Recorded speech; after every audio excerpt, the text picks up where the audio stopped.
ಕಿಚ್ಚನ ಚಪ್ಪಾಳೆನ ತಗೊಂಡಾದ್ಮೇಲೆ ರಕ್ಷಿತಾ ಶೆಟ್ಟಿ ಅವರ ಗೇಮ್ ತುಂಬಾನೇ ಸೂಪರ್ ಆಗಿ ಈ ರೇಂಜ್ ಅಲ್ಲಿ ಹೋಗುತ್ತೆ ಅಂತ ಅಂದ್ಕೊಂಡಿದ್ರೆ ಇದ್ಯಾಕೋ ಡೌನ್ ಫಾಲ್ ಆಗ್ತಾ ಇರೋ ರೀತಿನಲ್ಲಿ ಕಾಣಿಸ್ತಾ ಇದೆ.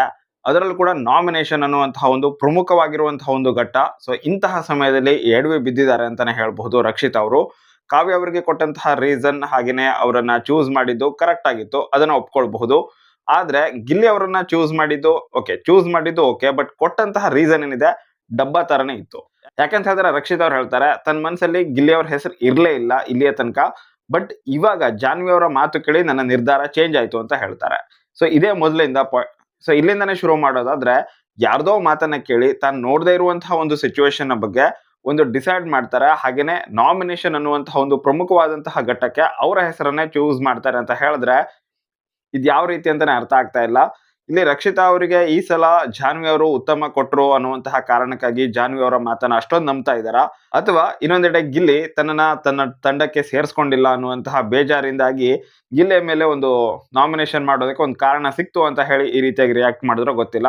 ಆದ್ರೆ ರಿಯಾಕ್ಟ್ ಮಾಡಿದಂತಹ ರೀತಿ ಏನಿದೆ ನಿಜಕ್ಕೂ ಚೆನ್ನಾಗಿರ್ಲಿಲ್ಲ, ವರ್ಸ್ಟ್ ರೀತಿನಲ್ಲಿ ಇತ್ತು. ಇದನ್ನ ಡೈರೆಕ್ಟ್ ಆಗಿ ಹೇಳಲೇಬೇಕು. ರೀಸನ್ ಏನಪ್ಪಾ ಅಂತ ಹೇಳಿದ್ರೆ ರಕ್ಷಿತ್ ಅವರ ಪಾಸಿಟಿವ್ ಇದ್ದಾಗ ಕೂಡ ಅದೇ ರೀತಿಯಾಗಿ ಡೈರೆಕ್ಟ್ ಆಗಿನೇ ಹೇಳಿರೋದ್ರಿಂದ, ಮತ್ತೆ ರಕ್ಷಿತ್ ಅವ್ರ ವಿರುದ್ಧ ಯಾರಾದರೂ ತಪ್ಪಾಗಿ ಮಾತಾಡಿದಾಗ ಕೂಡ ಆ ರೀತಿಯಾಗಿ ಡೈರೆಕ್ಟ್ ಆಗಿನೇ ಹೇಳಿರೋದ್ರಿಂದ ಇವಾಗ ರಕ್ಷಿತ್ ಅವರನ್ನೇ ಅಂತಹ ಒಂದು ದೊಡ್ಡ ತಪ್ಪನ್ನ ಮಾಡಿದ್ದಾರೆ.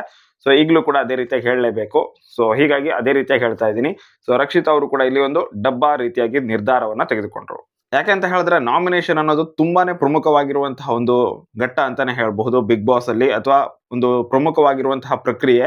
ಸೊ ಈ ಒಂದು ಪ್ರಕ್ರಿಯೆಗೆ ಯಾರ್ದೋ ಬೇರೆಯವರ ಮಾತನ್ನ ಕೇಳಿ ಅದನ್ನ ನಂಬ್ಕೊಂಡು ನಾಮಿನೇಷನ್ ಮಾಡೋದೇನಿದೆ ನಿಜಕ್ಕೂ ಒಂದ್ ರೀತಿ ಕೆಟ್ಟ ನಿರ್ಧಾರ ಆಗಿತ್ತು. ಆಂಕರಿಂಗ್ ಬಗ್ಗೆನೇ ಕೆಟ್ಟದಾಗಿ ಮಾತಾಡಿದ್ದೇನೆ ಅಂತ ಅಂದ್ಕೊಂಡು ಇಲ್ಲಿ ಗಿಲ್ಲಿಗೆ ನಾಮಿನೇಟ್ ಮಾಡ್ತಾಳೆ ರಕ್ಷಿತಾ. ಸೊ ಇಲ್ಲಿ ಕ್ಲಿಯರ್ ಆಗಿ ತಪ್ಪಿದೆ ರಕ್ಷಿತಾ ಅವ್ರದ್ದು. ಹಾಗೇನೆ ಇಲ್ಲಿ ಸಿಚುವೇಶನ್ ಏನಿತ್ತಪ್ಪ ಅಂತ ಹೇಳಿದ್ರೆ ಅವ್ರು ಕೊಟ್ಟಂತಹ ಮತ್ತೊಂದು ರೀಸನ್, ಅಶ್ವಿನಿ ಅವರು ಯೂಟ್ಯೂಬ್ ಬಗ್ಗೆ ಮಾತಾಡಿ ಹಾಗೇನೆ ಟೆಲಿವಿಷನ್ ಬಗ್ಗೆ ಕಂಪೇರ್ ಮಾಡಿ ಮಾತಾಡಿದಾಗ ಗಿಲ್ಲಿ ಅಣ್ಣ ನೀವೇನೆ ಬಂದು ಸ್ಟ್ಯಾಂಡ್ ಅನ್ನ ತಗೊಂಡಿದ್ರಿ, ಅವರು ಯೂಟ್ಯೂಬ್ ಪದೇ ವಿಡಿಯೋಸ್ ಅನ್ನ ಕ್ರಿಯೇಟ್ ಮಾಡಿ ಕಂಟೆಂಟ್ ಕ್ರಿಯೇಷನ್ ಮಾಡಿನೇ ಅದರ ಮೂಲಕನೇ ಇಲ್ಲಿ ತನಕ ಬಂದಿರೋದು ಅಂತ ಹೇಳಿ ಮಾತಾಡಿದ್ರಿ. ಆದ್ರೆ ಇವಾಗ ನೀವೇನೆ ಆಂಕರಿಂಗ್ ಬಗ್ಗೆ ಮಾತಾಡಿದಿರಾ ಅಂತ ಹೇಳ್ತಾರೆ. ಬಟ್ ಸಿಚುವೇಶನ್ ಅಲ್ಲಿ ಬೇರೆದೇ ಇದೆ. ಅಶ್ವಿನಿ ಅವರು ಯೂಟ್ಯೂಬ್ ಇಂದ ಬಂದಿರೋದು ಅಂದ್ರೆ ಏನು ಇಲ್ಲ ಅನ್ನೋ ರೀತಿಯಲ್ಲಿ ಅದನ್ನ ಒಂದು ರೀತಿ ತುಚ್ಛ ಭಾವದಿಂದ ನೋಡಿದ್ರು. ಬಟ್ ಇಲ್ಲಿ ಗಿಲ್ಲಿ ಆ ರೀತಿಯಾಗಿ ಹೇಳಿಲ್ಲ, ತಾನು ಆಂಕರಿಂಗ್ ಮಾಡಬೇಕು ಅಂತ ಇಷ್ಟ ಇದೆ ತನಗೆ, ಹಾಗೇನೆ ಒಂದು ಶೋನ ಮಾಡ್ಬೇಕು ಅಂತ ಇಷ್ಟ ಇದೆ ಅಂತ ಹೇಳಿದಾಗ ಸವಿರುಚಿ ಅನ್ನುವಂತಹ ಒಂದು ಕಾರ್ಯಕ್ರಮದ ಬಗ್ಗೆ ಮಾತು ಬರುತ್ತೆ. ಸೊ ಆವಾಗ ಇಲ್ಲಿ ಕಾವ್ಯ ಅವರು ಹೇಳ್ತಾರೆ ಸವಿರುಚಿ ಅನ್ನೋದು ಅಡುಗೆ ಕಾರ್ಯಕ್ರಮ, ಸೊ ಅದು ಬೇಡ, ದೊಡ್ಡದಾಗಿರೋ ಶೋ ಮಾಡೋಣ ಅಂತ ಹೇಳಿ. ಸೊ ಆವಾಗ ಇಲ್ಲಿ ಜಾನ್ವಿ ಅವರು ಅದನ್ನ ಎನ್ಕ್ಯಾಶ್ ಮಾಡ್ಕೊಂಡು, ಅಂದ್ರೆ ಸವಿರುಚಿ ಅಂದ್ರೆ ಅಷ್ಟೊಂದು ಕೇವಲನ ಅನ್ನೋ ರೀತಿನಲ್ಲಿ ಮಾತಾಡ್ತಾರೆ. ಆದ್ರೆ ಅವರು ಇಷ್ಟಪಡ್ತಾ ಇದ್ದಾರೆ, ಆಂಕರಿಂಗ್ ನ ಇಷ್ಟಪಡ್ತಾ ಇದ್ದಾರೆ. ಹಾಗೇನೆ ಜಾನ್ವಿ ಅವರಿಗೆ ಅವರು ನೀವು ಮಾಡಿರುವಂತಹ ಆಂಕರಿಂಗ್ ಏನಂದ್ರೆ ಏನು ಅಲ್ಲ, ನಿಮ್ಗೆ ಆಂಕರಿಂಗೇ ಬರಲ್ಲ ಆ ರೀತಿಯಾಗಿ ಅವ್ರು ಹೇಳೇ ಇಲ್ಲ ಗಿಲ್ಲಿ ಅವರು. ಬಟ್ ಇಲ್ಲಿ ರಕ್ಷಿತ್ ಅವರು ಆ ರೀತಿಯಾಗಿ ಅಂತ ಅಂದ್ಕೊಂಡು ಅದನ್ನೇ ಕಾರಣವಾಗಿ ಕೊಟ್ಟು ನಾಮಿನೇಷನ್ ಅಲ್ಲಿ ಗಿಲ್ಲಿ ಅವ್ರ ಹೆಸರನ್ನ ತಗೊಂಡಿದ್ದಾರೆ. ಮತ್ತು ಅಷ್ಟೇ ಅಲ್ಲದೆ ನೀವು ಈ ರೀತಿಯಾಗಿ ಹೇಳಿರೋದಕ್ಕೆ ಅದು ಶಿಕ್ಷೆ ಅಂತ ಬೇರೆ ಹೇಳ್ತಾರೆ. ಸೊ ರಕ್ಷಿತ್ ಅವ್ರಿಗೆ ವಿಷಯನೇ ಗೊತ್ತಿಲ್ಲದೇನೆ ಆ ಒಂದು ವಿಷಯವನ್ನು ಇಟ್ಕೊಂಡು ನಾಮಿನೇಷನ್ ಮಾಡಿದ್ದು ನಿಜಕ್ಕೂ ಚೆನ್ನಾಗಿರ್ಲಿಲ್ಲ, ಚೂರು ಅಂದ್ರೆ ಚೂರು ಇಷ್ಟ ಆಗಿಲ್ಲ. ಹಾಗೇನೆ ರಕ್ಷಿತ್ ಅವ್ರ ಮೇಲೆ ಎಷ್ಟು ಕಾನ್ಫಿಡೆನ್ಸ್ ಇತ್ತಪ್ಪ ಅಂತ ಹೇಳಿದ್ರೆ ಅವರ ಪ್ರೋಮೋ ಒಂದು ಏನು ಬಂದಿತ್ತು, ಸೊ ಆ ಒಂದು ಪ್ರೋಮೋದಲ್ಲಿ ಅವರು ಜಾನ್ವಿ ಅವ್ರಿಗೆ ಹೇಳಿದ್ದಾರೆ ಅನ್ನೋ ರೀತಿನಲ್ಲಿ ನನಗೂ ಕೂಡ ಅನ್ಸಿತ್ತು. ಬಟ್ ಎಡಿಟರ್ ಫಸ್ಟ್ ಟೈಮ್ ಚೆನ್ನಾಗಿ ಸರಿಯಾಗಿ ಎಡಿಟ್ ಮಾಡಿದ್ದಾರೆ ಅಂತ ಕಾಣಿಸುತ್ತೆ. ಯಾಕಂತಂದ್ರೆ ಇಲ್ಲಿ ರಕ್ಷಿತ್ ಅವರು ಹೇಳಿರೋದು ಗಿಲ್ಲಿಗೆನೆ ವರ್ಸ್ಟ್ ಅಂತ ಅನಿಸ್ತು ನನಗಂತೂ. ಯಾಕೆ ಅಂತ ಹೇಳಿದ್ರೆ ಪ್ರೋಮೋದಲ್ಲಿ ಏನೋ ಇರ್ತಾ ಇತ್ತು, ಎಪಿಸೋಡ್ ಅಲ್ಲಿನೇ ಬೇರೆ ಇರ್ತಾ ಇತ್ತು. ಸೊ ಹೀಗಾಗಿ ಇಲ್ಲಿ ರಕ್ಷಿತ್ ಅವ್ರು ಹೇಳಿದಂತಹ ಪ್ಯಾಟರ್ನ್ ಏನಿದೆ ಖಂಡಿತವಾಗ್ಲೂ ಜಾನಿ ಅವರಿಗೆ ಹೇಳಿದ ರೀತಿನಲ್ಲೇನೆ ಇತ್ತು. ಬಟ್ ಎಪಿಸೋಡ್ ಅಲ್ಲಿ ಕೂಡ ಅದನ್ನೇ ನೋಡಿ ನನಗೆ ನಿಜಕ್ಕೂ ಬೇಜಾರಾಯ್ತು. ಸೊ ಡಿಸಪಾಯಿಂಟ್ಮೆಂಟ್ ಕೂಡ ಆಯ್ತು. ಹಾಗೇನೆ ನಾನು ವಿಡಿಯೋದಲ್ಲಿ ಈ ರೀತಿಯಾಗಿ ಹೇಳಿದ್ದೆ, ಸೊ ಎಪಿಸೋಡ್ ಅಲ್ಲೇನೆ ಬೇರೆ ರೀತಿಯಾಗಿ ಇರುತ್ತೆ, ಸೊ ಆ ರೀತಿಯಾಗಿ ಎಡಿಟ್ ಮಾಡಿರ್ತಾರೆ ಅಂತ ಹೇಳಿ.